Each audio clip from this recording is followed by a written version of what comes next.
BBC News. Well, let's go to Washington now and speak to Jeremy Konyndyk, who is president of Refugees International there. Jeremy, from your perspective, on the other side of the pond, as it were, what do you make of this move on the part of the UK government? Well, I think UNHCR is absolutely correct to call this a de facto asylum ban and a breach of the UK's obligations under the convention. What the UK is doing here is requiring that people be physically present in the UK to claim asylum, yet providing them no way to legally actually do that, which is why only 22 Afghans have been resettled into the UK through legal routes, while the US has accepted almost 80,000.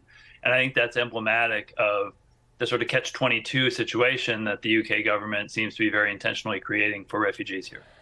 How is this problem solved, though? Because as we were just hearing in that report, migrants who are determined to get the UK, this will not put them off.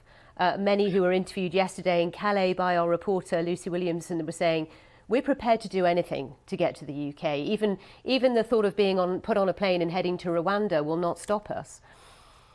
Well, it is important to understand that people are fleeing situations that are much, much worse than whatever risk they feel they face from the Channel crossing or from UK policy. Many of these refugees and asylum seekers are coming from places like Iran, Afghanistan, Eritrea, places where they face real threats and real persecution. And so, one thing we see consistently around the world with a kind of cruelty-based, deterrent-centric asylum policy is that it does not work.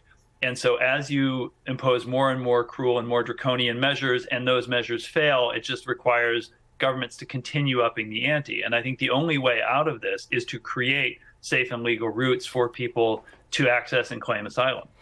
And this problem is worldwide, isn't it? Governments across the globe are facing this issue. President Biden is facing this issue. For him, it will be an election issue, won't it, next year? We remember Trump, of course, build the wall. It's highly toxic, isn't it, politically? And this is partly why the UK government is taking these steps. Well, I think one of the really depressing things in the past 10 years has been this race to the bottom amongst wealthy countries in their asylum policies.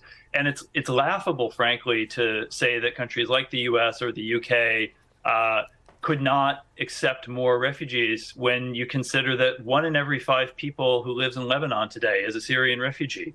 Kenya has 500,000 refugees. Pakistan has 1.4 million Afghans and just received another 250,000 Afghan refugees since the fall of the Taliban. So, it is the Western rich countries that are not doing their fair share here. OK, Jeremy Konyndyk, thank you for your perspective on that from the Refugees International. Thank you.